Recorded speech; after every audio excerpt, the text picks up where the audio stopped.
경제 뉴스의 진실과 오류, 생생경제가 떴다. 오늘의 생생 인터뷰는 네, 오늘 두 번째 생생 인터뷰입니다. 4년 만에 4.7%가 인상된 고속도로 통행료. 타당한지 알아보겠습니다. 김윤경의 생생경제 3부 함께하고 계십니다. 정부가 고속도로 통행료를 인상하기로 했고요. 2011년 이후니까 4년 만입니다. 평균 4.7% 정도 오를 것이라고 하는데 일단은 오고 가는 서민들 부담은 늘어나게 되니까요. 일단은 이게 정말 불가피한 것인가라는 게 궁금해집니다. 고속도로 통행료 인상에 대해서 참여연대 조세재정개혁센터의 신원기 간사님 전화 연결해 보겠습니다. 안녕하십니까? 네, 안녕하세요. 예. 조금 전에 국토교통부가 고속도로 통행료 인상안을 발표를 했거든요. 네. 다 오르나요? 그건 아니고요. 예. 제정고속도로랑 이제 민자고속도로로 나눠놨는데, 예. 제정고속도로는 뭐 경부선을 비롯해서 7개 구간, 이게 이제 평균 4.7%고요. 민자고속도로는 천안 논산 구간 비롯해서 한 5개 정도, 이렇게 네. 3.4%를 올리겠다고 발표를 했어요. 예. 근데 이 고속도로 맨날 안 다닐 수 없는 분들도 계시잖아요. 네네. 부담이 좀 커지지 않을까요? 매일 다니시는 분들이야 뭐 엄청난 부담이 될 텐데 가끔 예. 다니시는 분들도 네. 좀 부담이 되는 건 마찬가지인 것 같습니다. 그렇죠. 이게 왜 올해 4월에도 한번 올리려다가 못 올렸었잖아요. 네네. 예. 그때는 어떤 이유로 못 올렸었죠? 그때도 사실 이제 올해 4월도 있었고 작년 이제 국정감사 11월 달도 이 얘기가 내부 문건이 이제 나오면서 얘기가 한 번 더 있었어요. 네. 총 2번이 걸린 건데. 네, 지금 서민 가계가 점점 이제 팍팍해지는 이 현실에서 과연 예. 지금 이제 공공기관 이 공공요금 올린 게 과연 맞겠느냐, 그리고 적자를 떠넘기려고 하는 것이 아니냐, 예. 뭐 이런 목소리 때문에 안 된 걸로 알고 있습니다. 근데 이번에는 어떻게든 강행이 됐거든요. 네. 그래서 평균적인 인상률은 4.7이에요. 민자는 네. 3.4%인가 그렇지만은 네네. 4.7%가 이제 그동안에 못 올렸던 어떤 물가 상승률이라든지 이런 걸 감안했다라고 얘기는 하고 있어요. 네. 그렇게 보시나요? 사실 이게 뭐 인상률도 인상률 나름인데, 저는 이제 보도자료만 봐가지고는 이게 진짜 반드시 올려야 되는지 잘 모르겠어요, 이 부분은. 왜 모르셨던 것 같아요? 예. 일단 뭐 정부 주장대로 뭐 관리 비용이 늘어났지만 수입은 그대로여서 계속 지금 적자가 쌓이고 있다. 예. 뭐 이게 설득력이 없는 건 아닌데, 정말 적자가 쌓이는 이유가 뭐냐라고 좀 되짚어보면, 지금 수요 예측을 과하게 해서 지금 고속도로를 만들었다가 손해를 보고 있는 부분이 지금 적지 않고 있거든요. 그러니까 너무 많이 만들어서 괜히 네. 적자를 보고 있다는? 예. 네, 뭐 그걸 가지고 지금 통행료 탓을 하는 게 사실 잘 이해가 안 간 부분도 있고, 예. 마지막 구절에 보면 또 유가 하락 같은 경우에는 건설비와 전혀 상관이 없다라고 이렇게 밝히고 있는데, 예, 그렇게 얘기했더라고요. 네, 도로나 철도가 사실 유가에 가장 영향을 많이 받는 건설공사다. 뭐 이런 국제기관의 연구 보고서도 몇 년 전에 나왔었어요.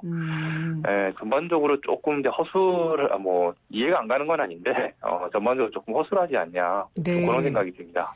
보도자료 보면은요. 네. 고속도로 통행료가 원가의 네. 83%밖에 안 된다라고 이제 고딕체로 이게 볼드체로 돼 있어요. 네네.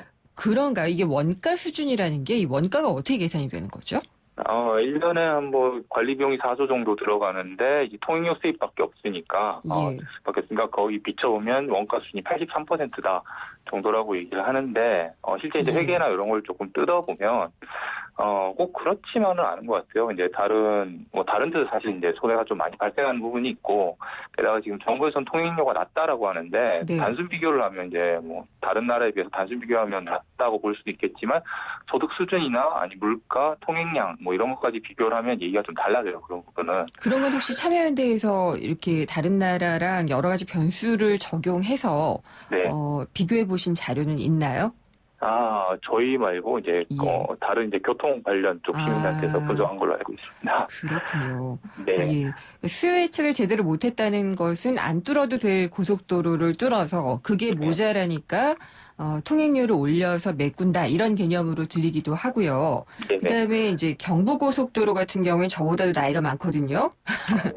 이게 보수의 돈이 꽤 많이 들 것 같아요. 네. 그렇죠. 그러니까 이럴 때는 또 그래 통행료 올려줘야 되지 않느냐라는 생각이 들기도 해요. 사실 이제 뭐 말씀이 나와서 하는 얘기인데, 예. 이제 법률상 고속도로 통행요금 같은 경우에는 건설 유지비 총액을 넘을 수 없게 돼 있고, 네. 30년 범위 안에서 이제 징수하도록 되어 있거든요. 30년 예, 단위로. 30년 안에서 지금 예. 경부고속도로는 45년이 됐으니까, 그렇죠. 이미 이제 사실 전국의 건설비를 이미 회수한 도로도 꽤 몇 개 되는 걸로 알고 있어요. 네. 경부고속도로 같은 경우 가장 많이 이제 회수를 많이 하는 셈이고, 그래서 또 정부에서 얘기했던 게 늘어난 통행료 수입은 안전이나 편의시설, 뭐, 네. 좀 투자하겠다. 이렇게 그렇겠죠. 하던데, 예. 사실 그거는, 시설 보수나 관리 기본이거든요.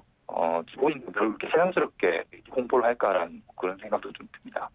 굳이 통행료를 올려서 그 재정으로 여기 안전이나 편의시설 투자를 하겠다고 말하느냐라는 지적이시죠? 예, 뭐, 당연히 그렇게 해왔어야 되는 예. 부분이거든요. 당연히 유지보수비는 있었어야지 되는 건데. 네. 예.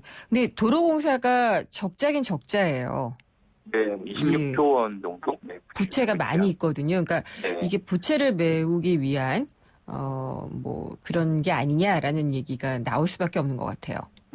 이게 좀 발표된 시점을 조금 봐야 될 것 같은데, 예. 작년부터, 2014년부터 이제 도로건설에 들어간 이제 국고 지원 비중이, 저는 이제 50%인데 40%로 줄었어요, 이게.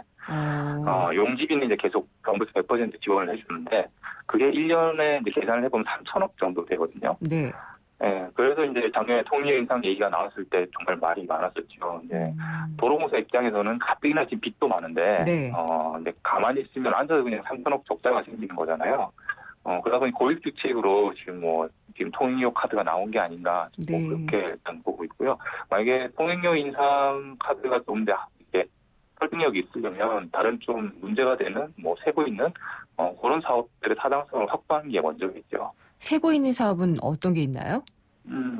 대표적으로 지금 지금 도로명 지금 정확하게 잘 기억이 예. 안 나는데, 올해 국정감사에서 나왔던 게 대표 7개, 예. 7개 도로에서 지금 투자 회수율이나 이런 걸 비교해 봤을 때 1년에 한 1조 5천억에서 1조 7천억 정도 손해를 보고 있는 걸로. 현저하게 그러면은 잘못 수요 예측을 했고 잘못 걷어들이고 있는 게 있다는 얘기군요. 예, 2006년 이제 기준으로 보면 약간 좀 자료를 설명을 드리면 2006년 이후에 이제 고속도로 예측 대비 실제 교통량을 이제 한번 측정을 해본 게 있는데, 네. 2013년 말 기준으로 했을 때 41%예요. 예.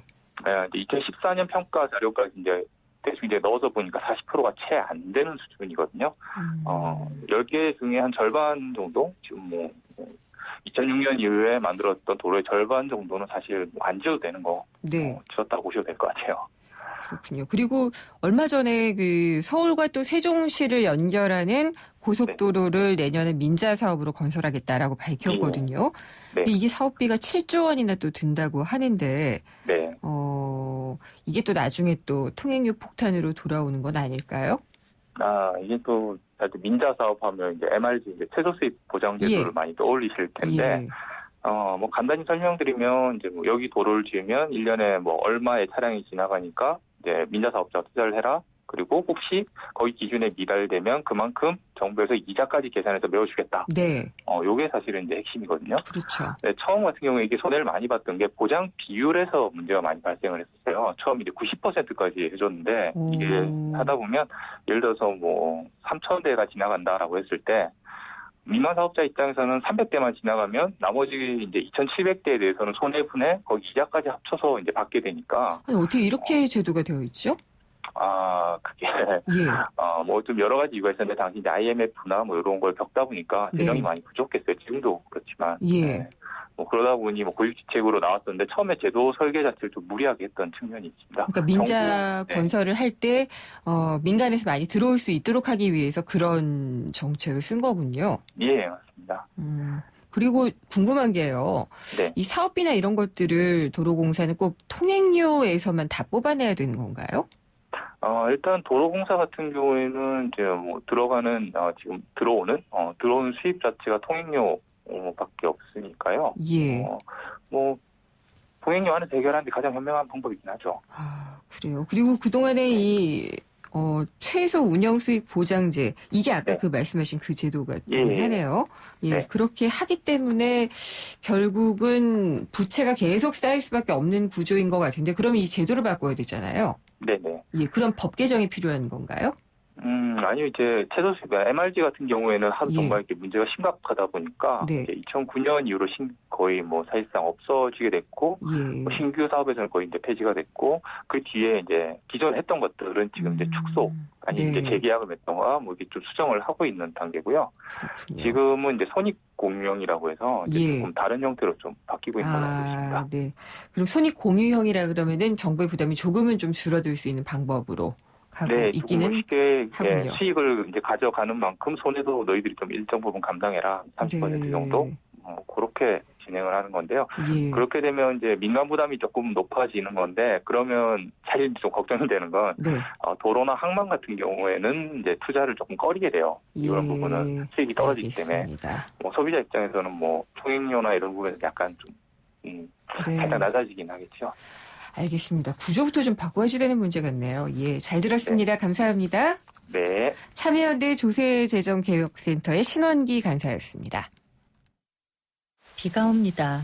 비 오는 날은 대리기사님들이 적게 출동하니까 상담원 소연이도 바쁜 날이에요. 하지만 저에게는 아직 12분의 기사님이 남아있지요.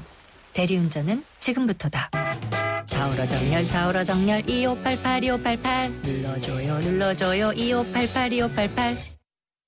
네, 생생경제 3부는 여기까지고요. 4부 이어집니다.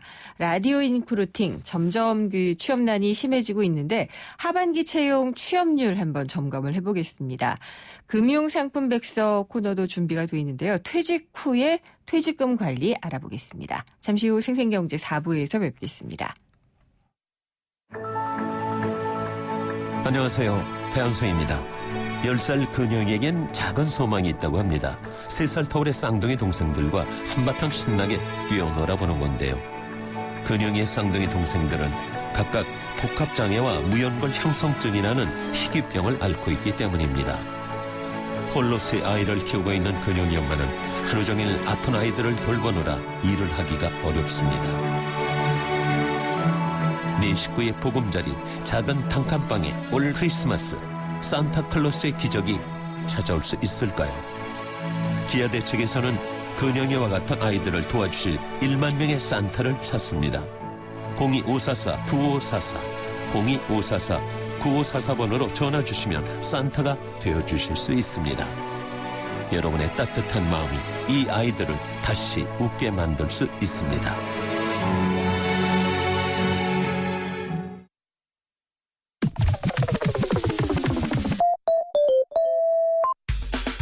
내게 꼭 맞는 일자리 어디 없을까? 취준생도 재취업자도 엄선된 일자리 정보가 한 곳에 라디오 인크루팅. 네, 라디오 인크루팅 시간입니다. 인크루트의 서미영 상무님 전화 연결돼 있습니다. 안녕하십니까? 안녕하세요. 네, 안녕하다라고 말하기가 되게 좀 저희가 그렇죠. 그러네요. 예, 내게 꼭 맞는 일자리 어디 없을까요? 그러니까요. 예, 모두가 네. 그런 질문을 많이 드릴 것 같은데 네네네. 올 하반기 채용은 좀 어땠는지 취업률을 계산을 해보셨나요? 네네네. 예. 그 지난주는 서류 전형 관련한 설문조사를 제가 같이 공유를 드렸는데요. 네. 오늘은 이제 거의 이제 마무리가 된 시점이기 때문에 실제 최종 합격에 대한 조사 진행된 것을 또 공유해 보도록 하겠습니다. 예. 그러니까 최종 합격의 관문까지 통과한 취준생은 25%, 즉 나머지 75% 정도는 단 한 곳에서도 아직 최종 합격 통보를 받지 못했다고 응답했는데요. 네. 이것은 인크루트에서 최근 하반기 채용을 마무리하면서 취준생을 대상으로 실시한 설문조사에 따른 수치인데요. 10명 중에 2, 3명 정도가 취업에 이제 성공한 것이라는 의미니까 예. 어려웠죠, 이번 시즌요. 그럼 나머지 7, 8명 네. 가운데에서는 올해 처음으로 이제 취업의 문을 두드린 사람도 있을 거고 네. 몇 번째인 분들도 있을 텐데. 그렇죠? 예. 네. 아쉽다는 생각이 들고요. 근데 이 단 한 개의 기업에 합격하기 위해서 굉장히 많은 기업에 원서를 냈겠죠? 그렇죠. 그러니까 이것도 저희가 조사에 포함을 해보았는데 예. 지원한 기업 개수에 대한 질문에 5에서 10곳 미만이 제일 많았고요. 예. 5곳 21% 정도 응답이 됐고 5곳 미만도 20% 그리고 10곳에서 20곳 미만이 19% 정도 나왔는데요. 네. 물론 이제 30곳 이상 그렇게 대단히 많이 지원하신 분들도 한 18% 정도 있으세요. 근데 전반적으로는 5곳에서 20곳을 지원한 취준생들이 가장 많았던 것으로 이제 보여지고요. 네. 문어발식으로 많은 기업에 무작정 지원했다기보다는 목표하는 기업과 직무에 맞춰서 지원한 것으로 일단 보여는 집니다. 네. 이 중에 서류 전형에 합격한 기업은 어느 정도 되느냐라는 예. 질문에 대해서 한 곳에서 5곳 미만이었다. 응답이 56% 정도로 가장 많이 나왔고요.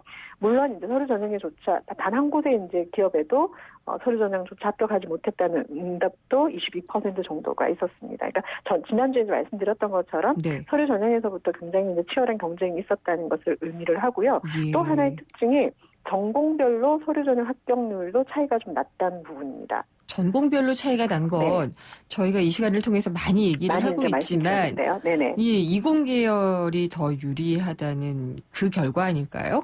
네, 달라지지 않더라고요. 그러니까 한 곳에서 5곳 미만이라고 이제 답한 부분에서는 서류 전형 합격이 한 곳에서 5곳 미만이라고 답한 부분에서는 인문계나 공학계 출신 비율이 50%로 거의 비슷했는데요. 네. 5곳에서 10곳 미만의 서류 전형 합격했다고 이제 응답한 비율을 보면 인문, 사회, 상경 계열은 13에서 14% 정도였지만 공학 계열이 21%에 달했어요. 그러니까 예를 들면 인문계 취준생이 2개 기업의 서류 전형을 합격했을 때 공학계 취준생은 7개 정도 기업의 서류 전형을 합격을 했다는 거죠. 네. 이렇게 전공별로 이제 서류 전형 단계에서 보면 쏠림 현상이 이제 두드러지게 나타났다는 걸 알 수가 있습니다. 물론 이거는 진학 진로가 이제 비교적 확실하게 이제 결정되는 교육학과나 의예과 네. 등의 합격률은 이제 제외하고 말씀드리는 거예요. 지금 서류만 얘기했잖아요. 네네, 서류만 말씀드렸습니다. 최종에서도 이런 트렌드가 나타나나요?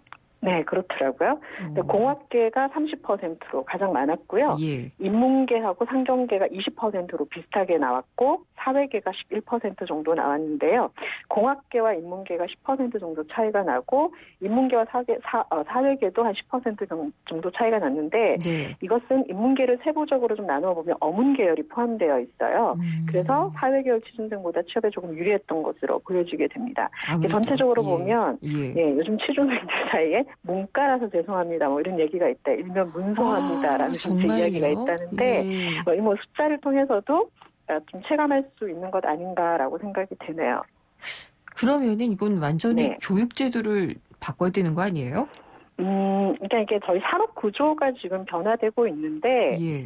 이런 이제 이 산업 인력들을 배출하는 이제 진학 시스템이, 좀 상응하지 못하는 데서 비롯되는 이슈가, 네. 매우 크다고 봅니다, 일단은. 예, 네. 지금이 딱 그런 과도기라는 생각이 들어서 결국은 그러면 산업 구조가 이쪽으로 쏠리게 되면은 교육 제도도 이제 교육의 어떤 비중이나 이런 것도 좀 바뀌어야 되지 않을까 이런 생각이 좀 들기도 하고요. 네, 진학률도 문제가 있고요. 너무 많은 이제 대학 입학을 하는 이제 문제도 분명히 있고. 그거 참 근데 어떻게 할 수가 없잖아요.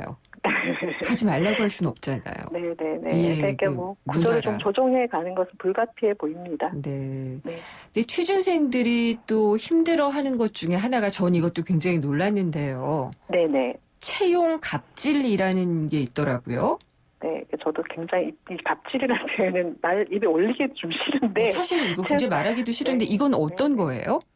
채용 과정에서 이제 취준생들 사이에 또 이런 이야기들이 있습니다. 채용 갑질이라는 게 있는데요. 네. 취준생들이 이제 힘들어하는 이제 또 하나의 관문이죠. 바로 이제 면접 단계에서 압박 면접이나 모욕 면접 등을 통해 가지고 주로 채용 갑질을 겪었다고 이제 취준생들이 대답을 하고 있는데요. 10명 중 3명에서 4명 정도가 이런 느낌을 받았다라고 응답을 했어요. 작은 숫자가 아니라는데 저희가 이제 기업을 하시는 분들, 이제 인사를 하시는 분들이 좀 참고를 하셔야 될 내용이라고 생각이 되는데요. 그 유형을 좀 보면 모욕적인 인신공격 질문을 받았다. 혹은 성차별 질문 등을 받았다라는 것이 이제 대부분이었는데요. 예. 그러니까 저희가 이제 또 면접관 교육을 좀 하다 보면은 예. 본인이 하시는 질문인데 이게 인신공격한 질문인지 성차별 질문인지 모르시는 경우들도 많아요. 왜냐면은 갑은 네네. 을을 모르거든요.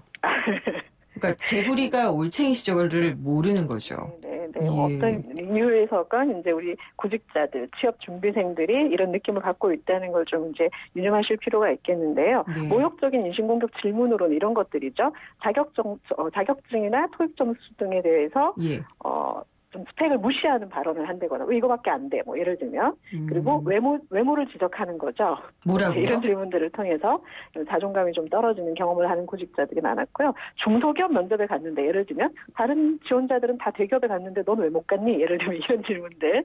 네, 그건 공부 안 정말 하고 뭐 너무하네요. 했냐? 네, 이런 질문들이 상당히 상처받는다라고 이제 응답을 하고 있고요. 네. 또 성차별적인 질문도 계속 끊이지 않고 있는데 예. 예를 들면 여자는 출산을 해야 하지 않냐? 이제 이런 거는 그러니까 뭐 자연스럽게 하실 수 있는 질문이라고 생각하실 수 있지만 네. 우리 여성들은 이게 이제 뭐랄까 이게 디메리트라 그래야 되나요? 핸디캡처럼 그런 이제 느껴지죠. 네네네 그렇게 이제 느껴질 수 있다는 거죠. 남편이 직장 그만두면 어떻게 할 거야? 뭐 이런 질문들도 전형적인 그런 상황이 되겠고요. 그밖에 이제 지원자의 정치적 성향을 묻는 질문이라든지 네. 훈계성 이제 이야기라든지 반말. 네. 그다음에 집안에 대한 이야기 이런 것들은 좀 없어져야 될 이제 면접 단계 질문 유형들인 것입니다. 저 때도 있었고요. 그거는 회사 들어가서도 계속 있는 것 같아요. 이건 참 고쳐야지 될 것 같은데. 네네. 근데 이제 이렇게 어렵게 해서 먼저까지 거쳐서 최종 합격까지 했는데도 입사를 포기하는 취준생들도 있다고요? 네네네. 이 바늘구멍 같은 최종 합격의 문을 통과했는데 입사를 포기하는 취준생들이 한 57% 정도 남았는데요. 왜 그렇게 많죠? 네, 이 중에서 중복 합격이 40% 정도가 돼요. 네. 그러니까 대부분의 이제 구직자가 취업에 성공하지 못하는 반면에 합격하는 분들은 또 여러 기업에 합격해서 기업을 선택해서 가고 있는 거죠. 그렇군요. 네, 이때 이제 그러면 어떤 기업은 가고 어떤 기업은 포기하는가에 대한 질문을 좀 해봤는데 1등이 뭔 것 같으세요? 대기업은 가고 뭐 이런 건가요? 네, 뭐니 해도 뭐니라고 해요. 연봉이라고 대답을 하고요. 그다음에 두 번째는 이제 제한한 연봉 액수가 마음에 들지 않아서가 예. 가장 많았고 두 번째가 근무 환경이 열악해 보여서 그다음에 근무 지역이 마음에 들지 않아서 뭐 이런 네. 순으로 이제 대답을 했습니다. 알겠습니다. 여기서도 참 양극화가 크게 드러나는군요. 네. 네네. 잘 들었습니다. 감사합니다. 감사합니다. 인크루티의 서미영 상무였습니다. 알면 대박, 모르면 쪽박. 금융상품 백서. 네, 금융상품 백서 시간입니다. 불황이 계속 이어지면서 취업하기도 어렵지만은요. 난 나가기 싫은데 회사를 나가야지 되는 분들도 많아졌습니다. 구조조정이 있기 때문인데요. 갑자기 직장을 그만두면은 그동안 가입해놨던 금융상품 또 그리고 퇴직하면서 받은 돈 이런 것들을 어떻게 해야 되나 고민들을 많이 하실 텐데요. 오늘 그 부분 알아보겠습니다. 신한은행 중동지점의 서춘수 지점장입니다. 안녕하십니까? 예, 안녕하십니까? 네, 금융권에도 요즘 칼바람을 부는 것 같은데요. 예, 네, 맞습니다. 희망퇴직 많이 하고 있죠. 몇몇 은행이 언론에 보도된 대로 이미 희망퇴직 신청을 받았고요. 네. 받고 있는 것도 있는 것 같고요. 내년 1월에 임금 피크제 대상들이 이제 확정이 또 되는 것 같습니다. 네. 그러면 이제 그중 일부는 떠나시는 분들도 계실 거고요. 추가로 퇴직하는 분들이 있을 것 같습니다. 네. 남아있는 분들은 아마 연말정산하시느라 바쁠 거고요. 예. 퇴사를 하게 되면은 근데 이 연말정산이라는 게 좀 까다로워질 것 같거든요. 올해 어쨌든 연말정산이 올해 말 기준으로 하는 거니까요. 네. 아마 올해 말 기준으로 내년 1월에 이제 여러 가지 서류를 회사에 제출하면 이제 회사에서 처리해 줄 수도 있겠고요. 네. 만약에 그런 기회를 놓쳤다면 이제 개인이 알아서 해야 됩니다. 네. 내년 5월 종합소득세 신고 기간이니까 그때 내 주소지 세무서에 가셔서 이제 개인별로 연말정산 신고하시면 됩니다. 네. 일하다가 퇴사를 하면은 퇴직금을 받게 되잖아요. 연금 예. 가입돼 있는 분들도 있겠지만 퇴직금은 언제까지 지급되도록 돼 있죠? 퇴직일로부터 14일 이내에 지급하도록 돼 있습니다. 2주 이내에. 예. 네, 14일 이내에. 네. 그리고 근로자가 퇴직해서 받는 이제 법정 퇴직금이 있고, 뭐 희망퇴직이나 명예퇴직을 하면 또 유로금을 또 추가로 지급을 하죠. 네. 그런데 이 법정 퇴직금은 IRP라고 해서 개인형 뭐 퇴직연금 계좌 뭐 이렇게 얘기를 하는데요. 예. 법정 퇴직금은 이제 IRP 계좌에 넣도록 돼 있습니다. 그래서 근로자가 은행이나 증권사, 보험사에서 IRP 통장을 만들어서 회사에 신고를 하면 네. 회사는 그 계좌로 이제 법정 퇴직금 정산해서 넣어준 그런 방식이죠. 예. 법정 퇴직금 말고 방금 말씀드렸던 위로금 뭐 이런 건 급여 계좌나 또 퇴직자가 원하면 나는 그 퇴직연금에 넣겠습니다. 그러면 IRP 계좌에 넣어드리기도 합니다. 위로금이 넉넉한 경우도 있고 아닌 경우도 있어서 조금 넉넉한 경우에는 IRP에 넣겠다라고 할 수도 있을 텐데 그러면은 이거 못 꺼내는 거 아니에요? 필요할 때? 물론 찾을 수는 있습니다. 네. IRP로 넣었다가 바로 찾을 수는 있는데요. 예. 찾아서 개인적으로 부동산에 투자하거나 다른 금융상품에 이제 투자할 수도 있겠죠. 그런데 뭐 나는 주식을 하겠다 직접 네. 부동산에 투자하겠다 그러면 찾아가셔야 되겠지만 나는 다른 금융상품에 투자하겠다 금융상품에 그렇다면 굳이 찾아가실 필요가 없습니다. 네. IRP 통장을 이용해서 이제 금융상품에 분산 투자하면 되는 거니까요. 이렇게 IRP 통장을 이용하면 이제 절세 혜택을 받습니다. 네. 만 55세가 넘었다면 바로 연금으로 받을 수도 있고요. 지급받는 연금 기간은 이제 10년 이상으로 해야 됩니다. 근데 절세를 받으려면 그러니까 그냥 찾기보다는 좀 운용을 하다가 나중에 연금으로 받는 게 유리하다는 말씀이시죠? 그렇습니다. 퇴직금을 바로 찾아가지 않고 연금으로 수령하면 절세, 세금 혜택을 드립니다. 네. 퇴직금을 한꺼번에 바로 찾는다면 이제 퇴직소득세를 뗍니다. 네. 이때 퇴직소득세가 100이라면 일시금으로 찾으면 이제 퇴직소득세가 100이 되는 거예요. 그런데 나는 55세 이후에 연금으로 받겠다. 그러면 퇴직소득세를 100이 아닌 30%를 감면해서 70만 떼갑니다. 퇴직금을 일시금으로 한꺼번에 수령하는 것보다 30% 혜택을 받는 것이죠. 네. 그리고 이 70% 세금도 바로 떼는 게 아니고요. 연금 받는 동안에 나눠서 내니까 그동안에 저희들이 2연 효과라고 하는데요. 네. 활용할 수도 있는 것이고요. 예. 또 IRP 계좌를 이용해서 정기예금을 가입하거나 펀드 또 다른 금융상품에 가입하면 당연히 이자 소득도 생기고 배당 소득이 발생하겠죠. 예. 그런데 일반 정기예금에 대한 이자세율이 15.4%입니다. 그런데 IRP 계좌를 이용해서 발생된 이자 소득이나 배당 소득 세율은 3.3에서 5.5%로 낮습니다. 그래서 이런 다양한 혜택 때문에 IRP 많이들 요즘에는 이용하고 계십니다. 네. 퇴직금을 일단 일시금으로 받게 되면은요. 네. 당장 자식 교육이 필요해서 넣을 수도 있고요. 또, 사업해볼까 해서 자영업 하다가 좀 잘 안 될 수도 있고, 뭐 여러 가지 문제가 생길 수 있으니까 안전하게 연금으로 갖고 있어라 라는 조언이시죠? 그렇습니다. 예. 근데 이 회사에 다니면서 사실 개인적으로 연금저축이나 연금보험 많이 가입하기는 쉽지는 않고요. 근데 네. 해놓으면 이제 연말정산 때는 세제 혜택을 좀 받을 수가 있기 때문에 좋기는 한데, 네. 만약에 이제 따박따박 들어오는 월급이 없다면은 퇴사하게 되면은 이런 상품들은 어떻게 하는 게 좋은가요? 예. 개인 스스로 준비하는 이제 개인연금이 언제 신규를 했는가에 따라서 크게 두 가지인데요. 네. 요즘 회사를 그만두는 직장인들은 대부분 40대, 뭐 50대 넘으신 분들일 테니까 2000년 이전에 입사했던 분들입니다. 네. 그래서 이분들은 주로 개인연금 저축을 가입하셨을 테고요. 개인연금 저축은 일시금으로 바로 찾을 수가 있습니다.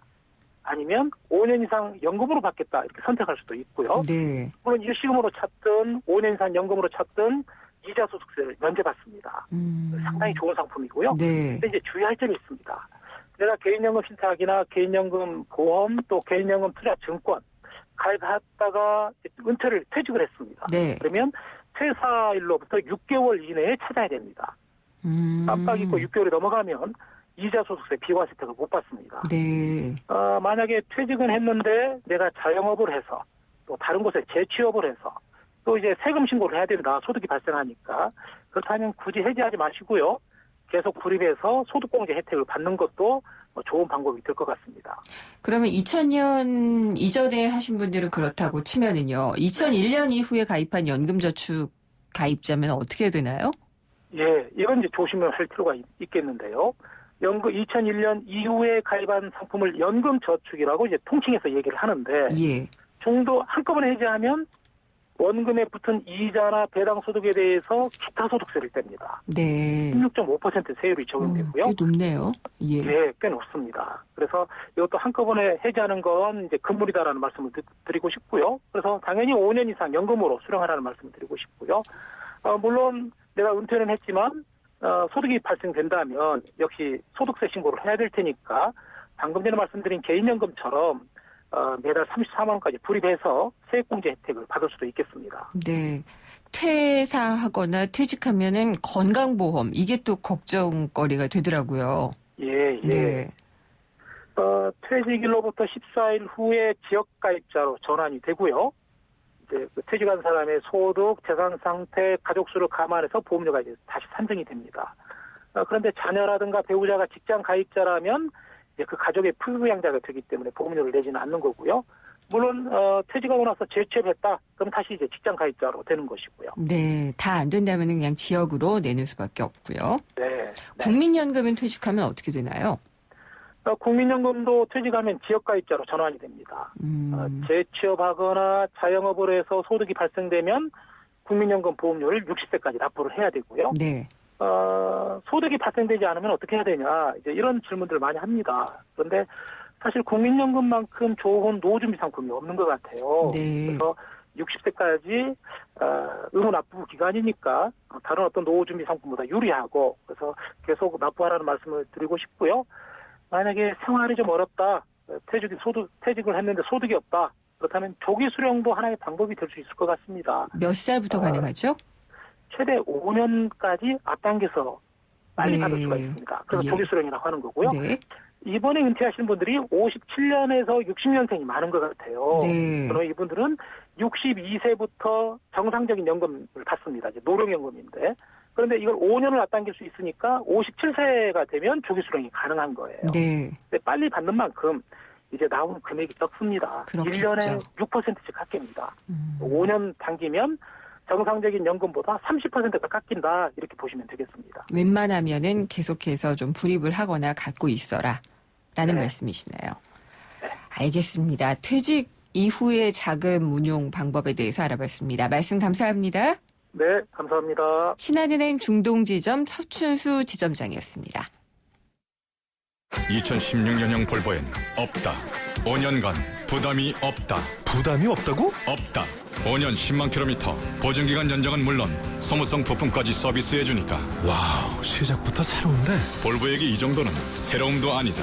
2016년형 전차종 대상, 전 시장에 문의하세요.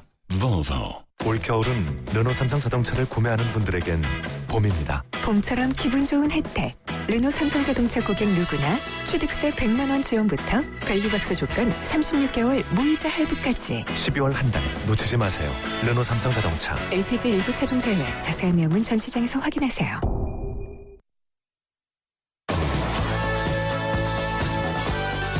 김은경의 생생경제 4부 포스코 그리고 마지막 안주 숙취해소 캔디 키스립과 함께 있습니다.